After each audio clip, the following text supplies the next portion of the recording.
Well, hello and welcome to this English lesson about safety. We live in a world where sometimes things are nice and easy and safe, but sometimes there are things that are dangerous. And so as humans, we've designed and invented a number of things to keep us safe. Things that keep us safe when we're driving, things that keep us safe in the workplace, things that keep us safe as we go through our routine each and every day. So in this English lesson, I'm going to talk about all of those things that humans have invented in order to keep ourselves safe as we go through our day, every day in this world. And some of them are pretty cool. I find that human beings are very inventive people. We have come up with some really cool solutions for different types of dangerous situations. So thank you so much for being here. We'll get started now on this lesson about safety. So one of the first things that people say in the workplace, and there's often signs in the workplace, if you work somewhere where there's the potential to be injured, maybe you work in a factory, maybe you work somewhere where heavy machinery is driving around. A lot of times there will be a sign that says safety first. We say this in English because when people work in those types of jobs, we want them to think about safety. In the chat earlier, someone mentioned that at their place of work, they have a safety meeting every morning. And the first thing that gets said is safety first, everybody. So if you work in a job where there is the potential to get injured, often you will have a safety meeting and there will definitely be signs that say safety first, which means always think about safety when you are working in a dangerous place.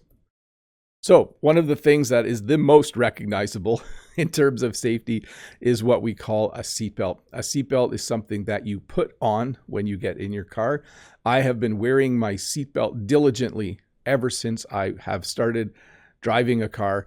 Before that, when I was really young, we actually had a car that didn't have seatbelts in the back seat when I was a kid. That just seems really dangerous to me now. But a seatbelt is something you wear in order to stay safe in case you have an accident, okay?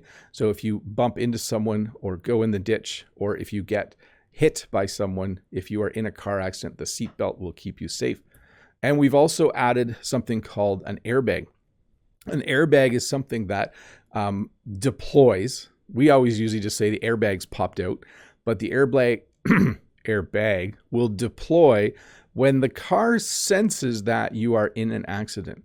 Very rapidly, the computer decides that the car is in an accident and the airbags will deploy. And then you will have this cushion, this big airbag full of air as a cushion as you go forward. Now, they help keep you safe, but I hear that when they go off, it's not exactly pleasant. It's just better than not having one. We also have something called first aid. You saw me in the thumbnail wearing a hard hat that said, I think, first aid officer or something like that on it. First aid is training that you get in order to help people who are injured. It doesn't make you a doctor or a nurse. In fact, you can get first aid training just on the weekend, but it helps you with cuts or scratches. It helps you if someone has, let's say someone is choking. You can do the Heimlich maneuver. That's where you press here in order to get something out of their throat. So first aid is training that you get in order to give a little bit of help to someone who has injured themselves or who has been injured. We have something called CPR as well. Let me make this a bit bigger. CPR is short for cardiopulmonary resuscitation. So many people who have their first aid certificate will also have training in CPR. So CPR is the ability to do chest compressions if someone's having a heart attack. You're trained on how to put, I don't know the name of the machine, maybe Brent in the chat does, the machine where they put two little pads on and then it shocks you and it starts your heart again. They know how to do mouth to mouth, which is a way to get someone to start breathing again. But CPR is what we normally call it. And I actually had to look up the real meaning of cardiopulmonary resuscitation because I didn't know what CPR meant because we just call it CPR. We just say the letters. And a lot of people will have a first aid kit. Even if you're not trained in first aid, you will most likely have a first aid kit somewhere in your house or at work. A first aid kit has some bandages in it. It has a variety of things that you can use in case someone gets injured. So there will be gauze, which is like a type of bandage, and maybe actual bandages and those types of things. So Brent says, gee, I don't know the name of that machine. It's a defibrillator. Yes, that's definitely what it is. I don't know if I pronounced it right. Defibrillator. There we go. No, you're correct. We have one at our school, I think. It's in a box and on the wall. They're more common now in athletic venues. We also have what are called guardrails. When you drive along the road, there are places where the ditch is very deep, or where it would be bad if you went off the road because maybe there's a lot of rocks or something. So someone decided many years ago to invent something called a guardrail. A guardrail, it's not nice to hit the guardrail, but it's better to hit the guardrail than go and hit the rocks or go in the ditch behind it. So these you will see in a variety of places along roads in many countries. Whenever there is something hazardous or a hazard beside the road, they will often put up what's called a guardrail to prevent you from going off the road. It still dents your car, and you still need to get your car fixed if you hit a guardrail, but it's better than the alternative. And we also have decided that going up and down stairs can be dangerous. So we've added what's called a handrail along the side. So a handrail is something you can grab on your way up the stairs or on your way down the stairs in order to kind of keep your balance, in order to stop yourself from tripping or falling down the stairs. You can grab the handrail and use that as you go up and down. So this is a bit of a repeat. I did a lesson a while ago on construction, and one of the things I talked about was hearing protection. It's important when you work in a job, it's important when you work in a job where it's very, very loud that you wear hearing protection. Now, this can be just little earplugs that you put in your ears, but it can also be these larger hearing protectors, which you would put over your ears.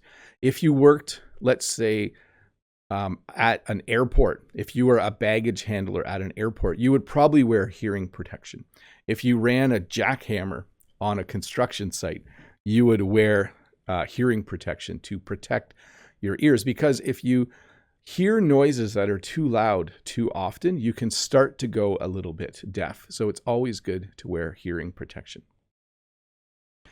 We've decided that learning to swim is important, but sometimes even if you know how to swim, you can get in trouble when you're in deep water. And so a lot of times there will be a lifeguard. When we go to the pool in our local town, there are usually 2 or 3 lifeguards who watch the kids and the adults to make sure that everyone is doing okay, that no one is struggling to swim or sinking under the water. So often if you go to the beach, there might be a lifeguard, or there might be a sign that says, "No lifeguards on duty, swim at your own risk." But most of the places where we go to swim, there are lifeguards to help keep us safe. I think you'll recognize this hat. I talked about this in a previous lesson as well. If you work somewhere where there is the potential for something to fall on your head, or the potential for you to hit your head against something hard, you will most likely wear a hard hat. A hard hat is made out of very, very strong plastic. And if something fell on your head, it just wouldn't hurt as much. It'll hurt a little bit. So instead of getting injured, it'll bounce off the hard hat, and you might be like, "Oh, wow, don't drop your hammer, Joe." Joe's back, by the way, today. And if you work at heights, in Ontario, Canada, if you work, I think, higher than 8 or 10 feet in the air, if you're working higher than 3 meters, I think you're required to wear a harness and to have that harness hooked up to a safety rope. So the harness is what you wear on your body. And then the safety rope is connected to some part of a building. Like if you're working on a building and you're cleaning windows, or if you're putting a roof on a house, you will be wearing a harness. So that's the part you put on your body, and you will be connected to a safety rope so that if you slip or if you accidentally step the wrong way and you trip, the safety rope will prevent you from falling. The harness and the safety rope will keep you from falling. If you play sports, or even if you work certain jobs, you might have elbow pads or knee pads or shin pads. I know I wear knee pads when I do certain kinds of work on the farm. If I need to go down on my knees and work on my knees for a long time, I will wear knee pads. I know Jen, when she plays volleyball, will wear knee pads. When you ride a skateboard, you will probably benefit from wearing elbow pads and knee pads in case you fall, and even wrist guards. They have special wrist guards. And then the helmet. We had a question earlier about bike helmets. There are motorcycle helmets. People wear helmets when they go skiing. People wear a bike helmet. So definitely a helmet is a great way to protect your head when you do something where there is the potential to get injured. And gloves. Now gloves, there's a lot of reasons to wear gloves. Doctors and nurses wear gloves at the hospital to stay safe. When they examine a patient who is maybe sick and has a really bad disease, they might wear gloves so that they are protected. I wear gloves when I work on the farm. So I have work gloves that I wear when I work on the farm.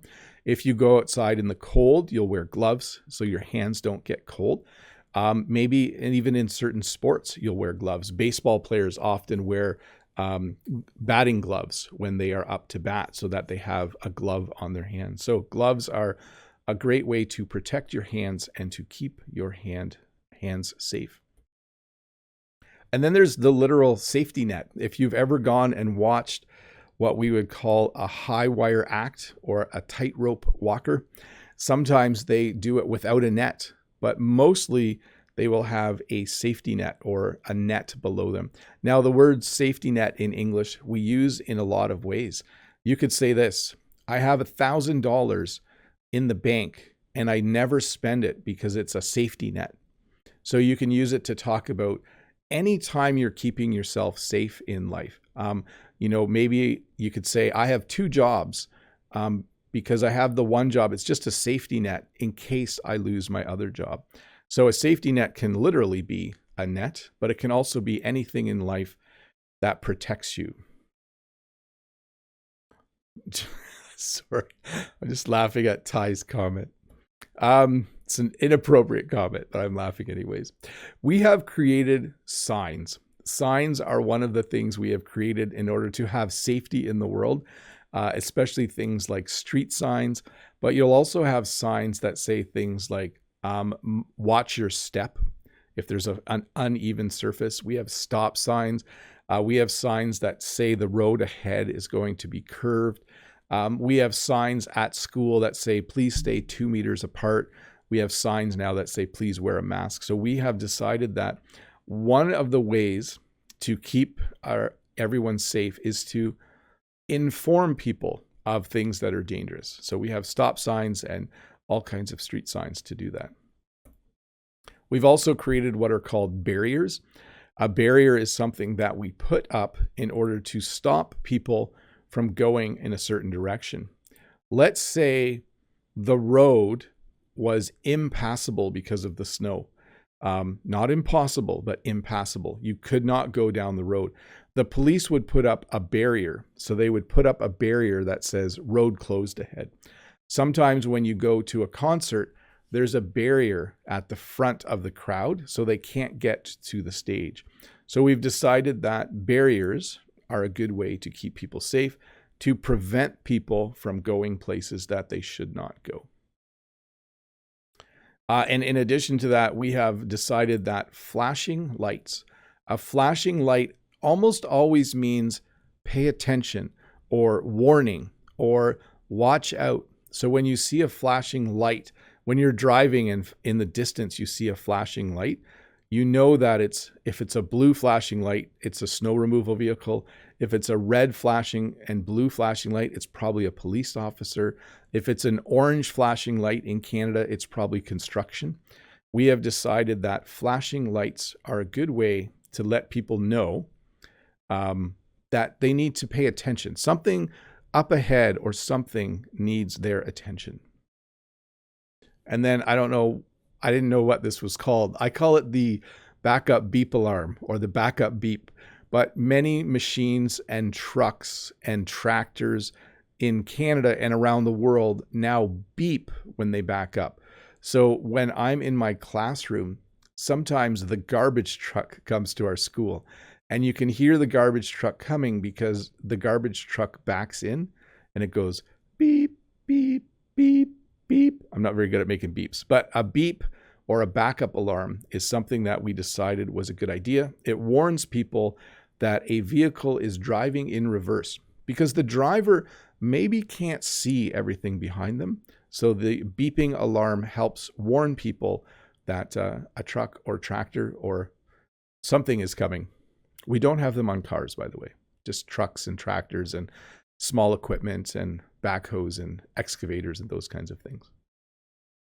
We also have the universal symbol or warning that you should pay attention to what you're doing, and it's called a pylon.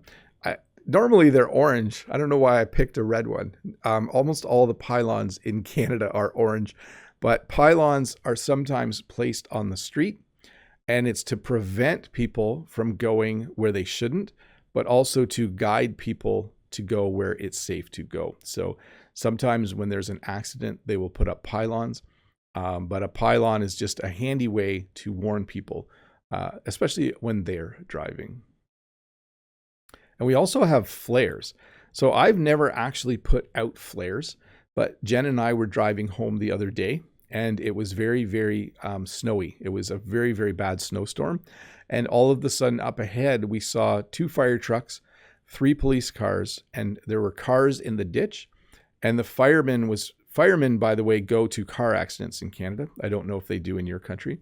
The fireman was putting flares on the road so that there was something very bright that people could see as they approached the accident. We have crossing guards. So crossing guards are people who, in Canada, I think they get paid and they go to schools usually in the morning and in the afternoon. That's how it works in Ontario, Canada. And they basically have a stop sign that they hold up to stop traffic so that children can safely cross the road. And then they go home and they come back at the end of the school day and do the same thing again. So a crossing guard can walk right into the middle of the street and all traffic needs to stop when the crossing guard is there. So that's something that we have in Ontario, Canada, and I think in many other parts of the world as well. When you are approaching construction on the road, we have what's called a flag person. But they don't have a flag. They actually have a sign. And on one side it says stop. And on the other side it says slow. And basically it's because traffic can't go in 2 directions because they're fixing part of the road. But there is one lane. So they let cars go one way for a little bit. And then at each end they flip the signs and they let cars go the other way. So that is called a flag person. If you have kids, if you have small children, you'll probably be familiar with these. These are called electrical outlet covers or outlet covers because it's dangerous to stick things into an electrical outlet.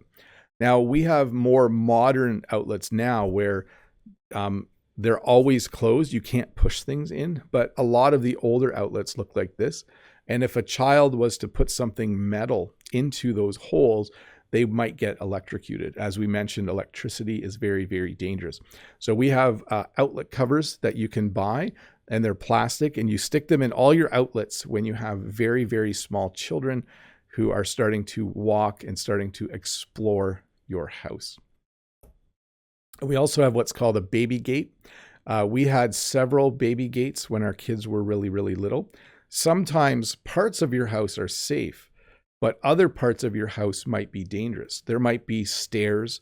There might be, we have a wood stove in our house and we didn't want our kids to go by the wood stove. So often parents will buy what are called baby gates, and they will put them in doorways, and it will stop children from getting from one part of the house to another part of the house that's not as safe. Pillars and posts. So you can see here that around this gas pump, there are white pillars or white posts. You can use both words. I think I would use safety pillar or safety post. And I'm sure in England and maybe in the United States, they have different names. But we put these white posts, and sometimes they're yellow. Actually, they're more commonly yellow here, so that you can't accidentally drive into something. So you'll see these at gas stations. You'll see these in places where there's something they don't want people to accidentally drive into. They'll put posts around it in order to protect it and you. At night, many cities have streetlights. Streetlights bring a level of safety as well, because the darker it is, the more likely people are to do things that are illegal. I don't have any data on that, whether that's true, but in my mind, when a city is well lit, I think there's less crime. I think that's how it works. So a street light is another thing we use in order to create safety. We also have alarm systems or security alarms. So people in their houses sometimes will have an alarm, but mostly people have these at work. So your work, probably when you go to work, if you're the first one there, you probably have to punch in a code in order to get into your place of work. And then that is a way to keep the building safe at night. So you have an alarm system to keep the building safe. And we also have car alarms. Now, car alarms have two functions. If someone tries to break into your car, the car alarm will go off. But if you, I don't have my keys with me. If you look at a key fob, there's also a button that will make your car alarm go off. So if you were walking in a parking lot and someone tried to take your wallet, you could push that button and your car alarm would go off and maybe scare the person away. In our houses, we have smoke alarms. We also call these smoke detectors or fire. Well, I'm going to say smoke alarm or smoke detector. We also have CO2 detectors to detect carbon monoxide. CO2, carbon dioxide.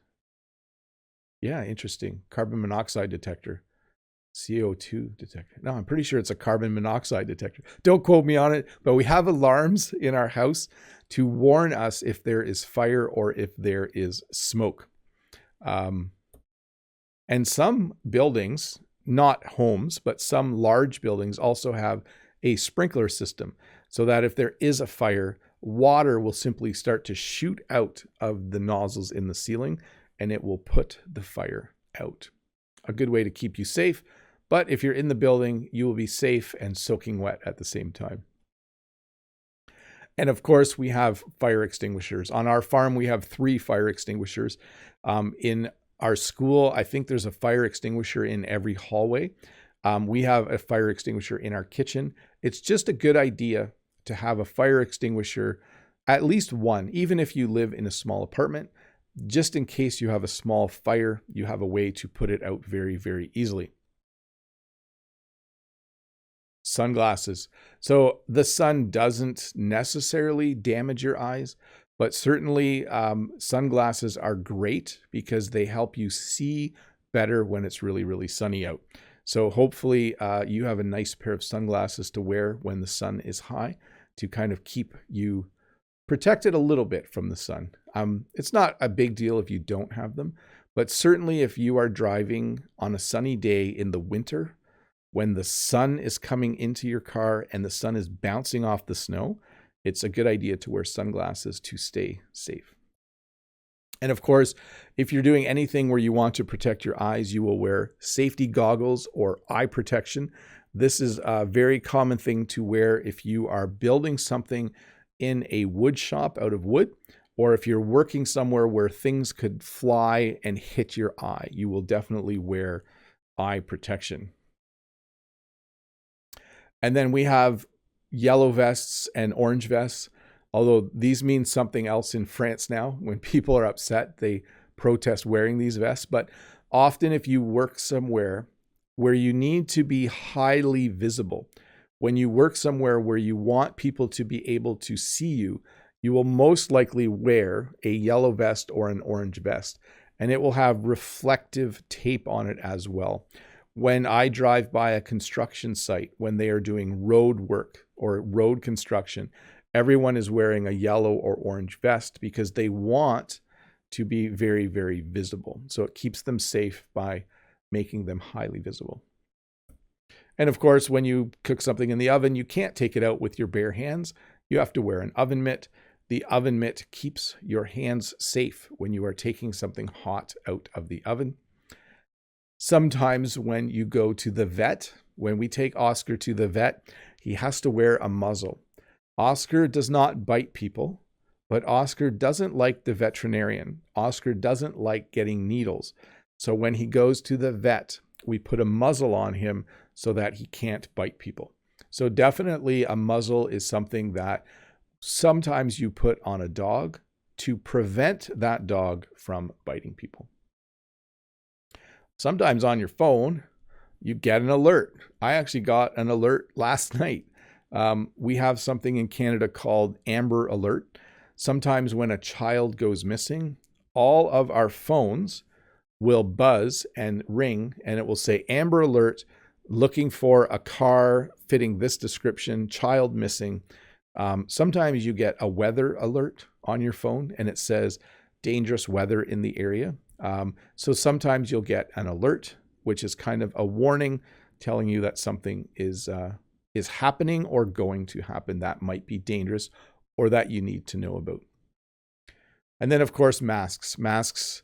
We all wear masks now when we go out in public, but a long time ago, before the pandemic, masks were something you wore in order to filter the air if you were working somewhere that was dangerous. So you would wear a mask in order to protect your lungs so that you could filter the air when it came in and breathe a little more easily.